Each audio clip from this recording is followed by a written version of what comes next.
Muy buenas muchachos, ¿cómo están? Espero que se encuentren muy bien.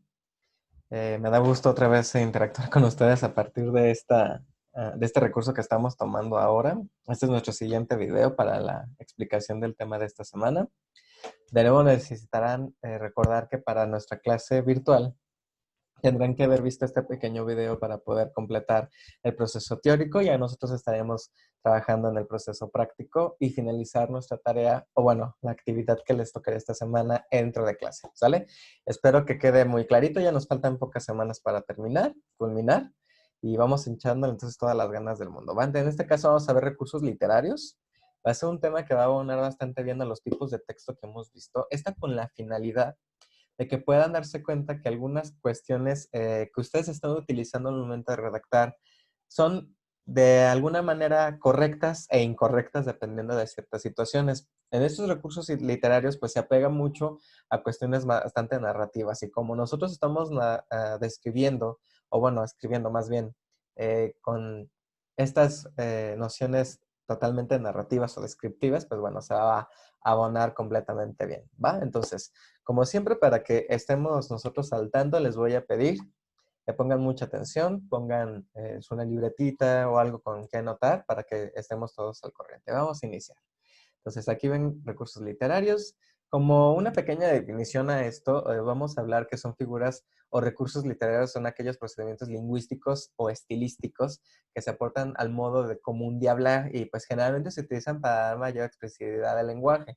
Reitero, ¿no? Las cuestiones de expresión que ustedes están redactando tienen ciertos énfasis para poder mejorar este amplio conocimiento que ustedes tienen al momento de introducirlo, ¿sí? Hemos visto diferentes tipos de texto y lo que les voy a pedir es que adecuemos totalmente los tipos de términos o las palabras que ustedes pudieran plasmar en cada uno de sus escritos, ¿va? Entonces, para eso es el fin de estos recursos literarios. Son totalmente estilísticos en proximidad, por decirlo así, y bueno, que nos van a facilitar mucho aquellas expresiones. Esto ya lo hemos manejado al principio. Les voy a pasar precisamente las variantes y les he puesto algunos ejemplos. Bueno, he marcado algunas cuestiones que se han tomado en cuenta. Bueno, ya vimos ahí un pequeño error de dedo, pero ustedes no se fijan mucho. Bueno, sí, fíjense, hay que corregirlo. Tengamos un poco de paciencia. Vamos entonces a ver los recursos literarios que son más de repetición, ¿sí? Esto con el fin, como te digo, en ideas estéticas un poco más poéticas, serían recursos muy notorios, o sea, que pudieran ser más adecuados, aquí son más aplicables, pero en algunas cuestiones de redacción común o redacción formal, tratemos de evitar estas para poder identificarlas, ¿verdad? Por ejemplo, tienes en la primera instancia la literación, ¿sí? Dice que es una representación del sonido o grupo de sonidos en un verso, una estrofa o una frase. Estos dos elementos que menciono, tanto del verso como de la estrofa, pues pertenecen a los géneros poéticos, ¿sí? De nuevo, esta clase o este término se adecuaría mucho mejor en un recurso a cuestiones poéticas, cuestiones de expresión un poco artísticas, ¿sí? Tenemos un ejemplo aquí, dice, la pasión perfuma tu piel. Chéquense cómo les he marcado en negritas esta letra que se va repitiendo constantemente en las palabras consecutivas o los enlaces, siendo que el enlace la y tú están adecuados dentro de esta situación. En este caso, pues tenemos un adjetivo, un calificativo hacia pasión, pero vemos que se repite constantemente la letra P, ¿sí? Pero incluso nosotros podemos adecuarlas en palabras, en letras, perdón, que estén en medio de las palabras, ¿no? Incluso al final. Por ejemplo, enamorado, tumba y maldigo, ¿sí? Eh, Se va incluso aquí repitiendo, me maldigo y maldigo mi amor, ¿no? Soy el enamorado de tu tumba y maldigo la suerte y maldigo mi amor. Y me maldigo y maldigo mi amor. Es una frase de Garcilaso de la Vega. Entonces vamos a ver, como insisto, estas adecuaciones que si bien estoy repitiendo la letra M constantemente en diferentes palabras que están consecutivas, ¿va? Entonces esta es una literación. Es una repetición de sonido muy adecuado, entonces que se va de nuevo repitiendo constantemente, ¿va? Tenemos las onomatopeyas, estas son muy particularidades, estas las tienes que reconocer muy bien. Son expresiones que realmente utilizamos para identificar, bueno, estas vienen de cuestiones muy arcaicas, ¿no? Cuando estamos implementando algo histórico, si estamos hablando de la historia de la evolución del lenguaje, que de hecho tu servidor tiene la fortuna de haber hecho una pequeña investigación en cuanto a esto, las onomatopeyas pues fueron una necesidad en la antigüedad para poder identificar las cosas, ¿no? Al no existir un sistema de vocabulario fijo, lo que estamos haciendo los humanos en tiempos arcaicos, pues es precisamente identificar los elementos a partir de los sonidos que se reproducían, ¿no? Entonces esos son géneros onomatopéyicos, se va mucho a las cuestiones gráficas, que son novelas gráficas, pues como no podemos poner el sonido tal cual, lo que hacemos es plasmar este sonido a través de palabras, ¿no? Como lo son en las situaciones de cómics, o bueno, animes también se puede suscitar, el pum, el pas, son totalmente onomatopéyicos, ¿no? En este caso, se produce cuando la literación pretende imitar o sugerir sonidos o ruidos de la realidad. De nuevo, pueden ser de animales, pueden ser de cosas, pueden ser de acciones, como te dije, golpes, sonidos de animales, sonidos de cosas. Ejemplo, el silencio solo se escuchaba un susurro de abejas que sonaba. Aquí te pongo la nota, ¿no? En este caso se limita el sonido de la abeja, ¿no? No lo podemos escuchar, pero podemos interpretarlo dentro de la situación, ¿no? Por ejemplo, que te pongo el zzz, en un complejo onomatopéyico, ¿no? El wof, por ejemplo, de un perro, el pum de un puñetazo, el pas de alguna cachetada, o el tras de algún objeto que se haya roto, perdón, son elementos onomatopéyicos, ¿de acuerdo? Bueno, entonces vámonos a la paranomasia. Es un uso de palabras de pronunciación muy parecida o igual, pero de significado distinto. Fíjate, aquí son un poco de redundancias y parecieran ser redundancias, pero al nosotros contener un vocabulario tan extenso y que pues hay polisemia dentro de las palabras, pues nos vamos a dar cuenta que en su connotación se utilizan de diferentes formas, ¿no? Se escuchará raro, pero las expresiones, por ejemplo, como usted no nada nada, o sea, en este caso, el verbo nadar se está implementando. Y la cuestión de escasez, ¿no? De decir, pues, absolutamente nada. Entonces, parecen redundancias, que es lo que tenemos que cuidar. Y aquí en las paronomasias les voy a pedir que utilicemos mucho los sinónimos. Esta es una corrección al estilo. De nuevo, esto es correcto en algunas situaciones y bueno, si nosotros estamos creando, por ejemplo, en una novela o en un cuento, un personaje que tiene este perfil de vocabulario bajo, pues estas expresiones son necesarias, están justificadas, ¿ve? Pero en cuestiones científicas, pues eventualmente voy a evitar hacer expresiones de esta forma, ¿no? O sea, nada, pues eso es redundante y hay algunas otras expresiones de corrección muy variadas como lo hemos visto en la anterioridad, ¿va? Le vamos a seguir. Seguimos con los recursos de repetición, ¿va? Las cuestiones anáforas son repeticiones de una o más palabras al principio de varios versos.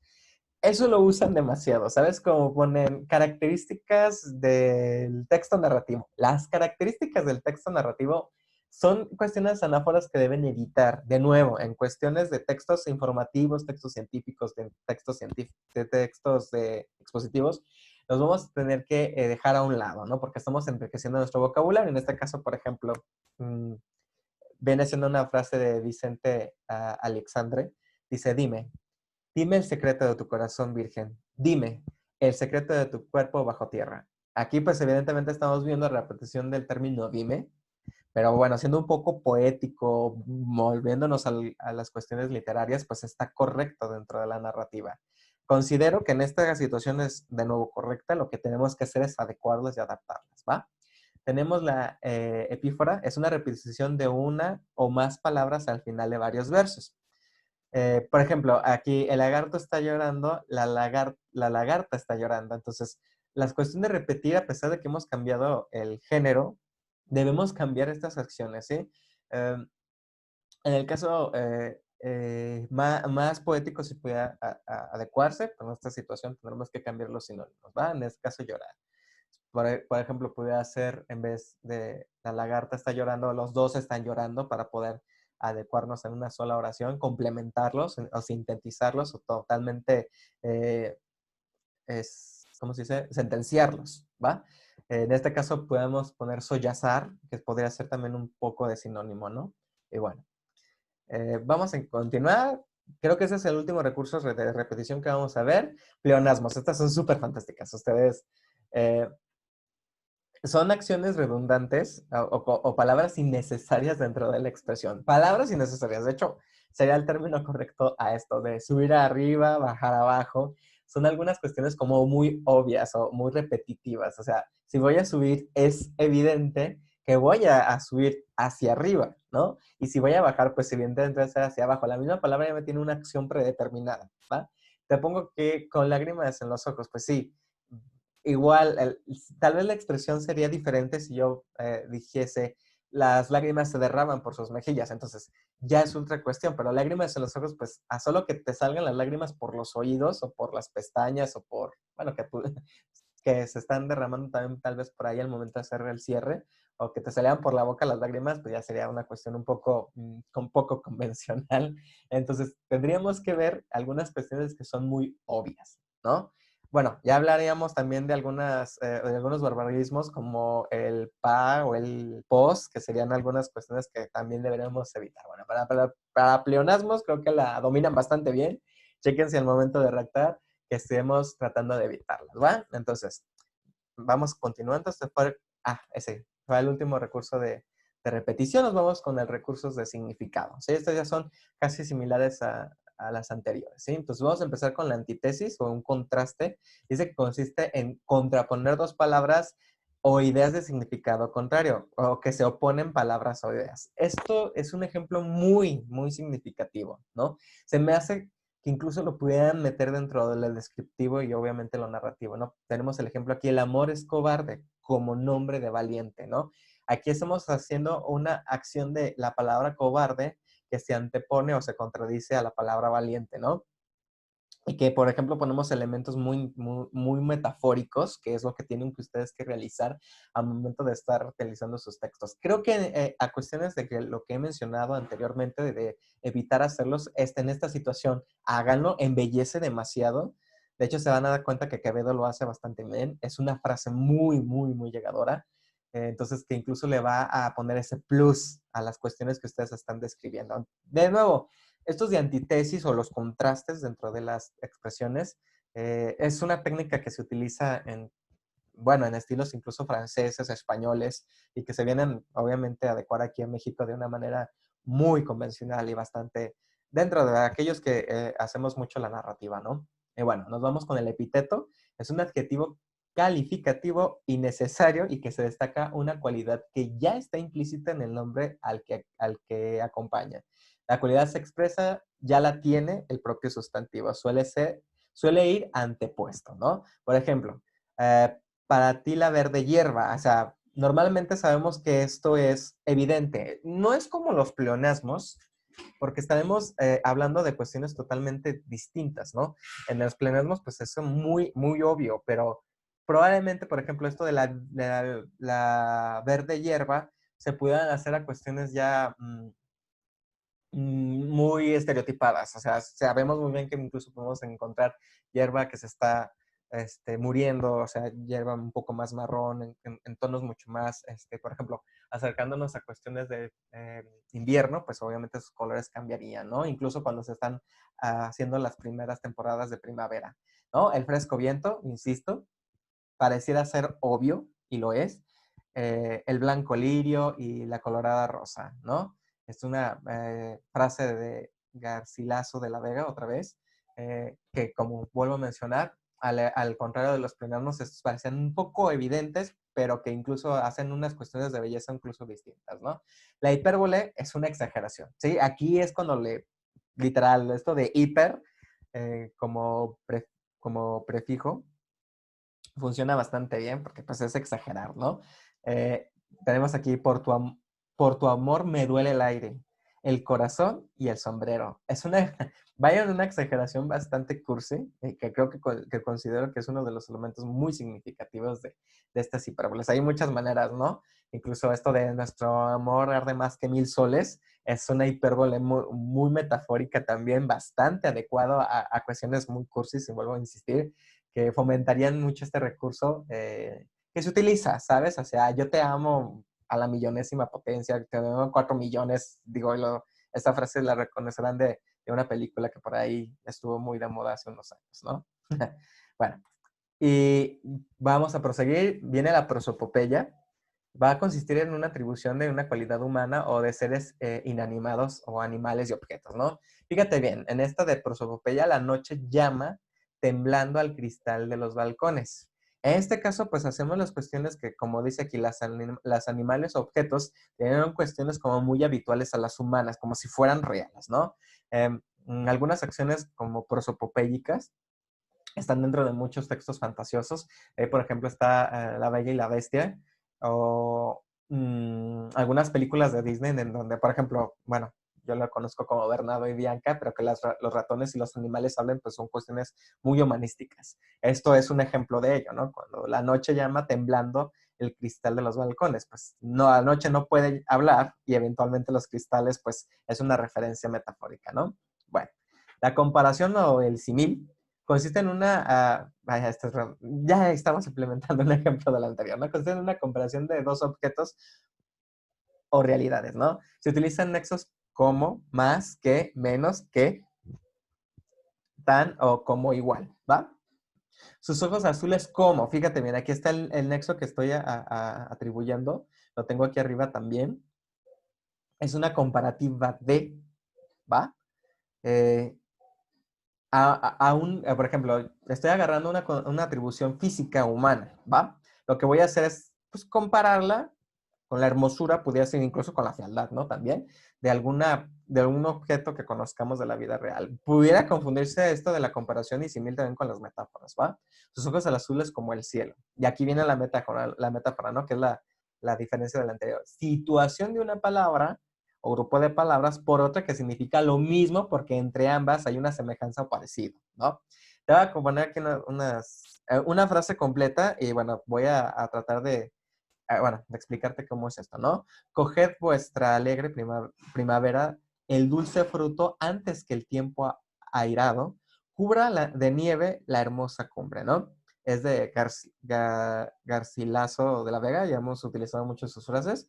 Por ejemplo, aquí la alegre primavera tiene como significado una juventud de tiempo, ¿no?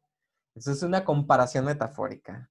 El arido es pues una vejez, la vejez, perdón, el tiempo airado, o sea que es una juventud presente. La vejez nieve, pues el pelo a blanco, o bueno, cuestiones de comparativas, ¿no? Pelo blanco, hermosa cumbre, pues puede ser la cabeza también en este sentido, ¿va?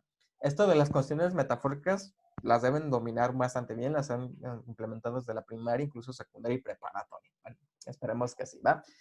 En este caso, bueno, ya terminando, se dan cuenta que es un tema bastante sencillo. Bueno, existen otros elementos de los recursos. Les he puesto los más importantes y necesito que los vuelvan a asimilar. Regrésense tantito si es necesario para poder entenderlos a la perfección. Y bueno, ya nos estaremos viendo en clase para poder hacer una retroalimentación ante ello, ¿va? Lo que les voy a pedir es que para que vamos entendiendo esto de los elementos dentro de los comentarios en el video, por favor, déjame un pequeño ejemplo de hipérbole, ¿les parece? De lo que sea, de lo que ustedes quieran. Y ya cuando estemos en clase, pues estaremos dándole un poco de seguimiento a tus comentarios, ¿de acuerdo? Pues bueno, chicos, pues de mi parte ha sido todo. Ha sido un poco más breve de la anterior, pero bueno, es un tema muy importante dentro de su redacción. Y pues nada, yo les estaré viendo dentro de clases muy próximamente, como lo tenemos acostumbrado. Hasta entonces, nos vemos y no olviden llevar también sus cuadernos o anotaciones a clases para poder hacer una retroalimentación de este video. Le damos muchas gracias y nos vemos hasta la próxima.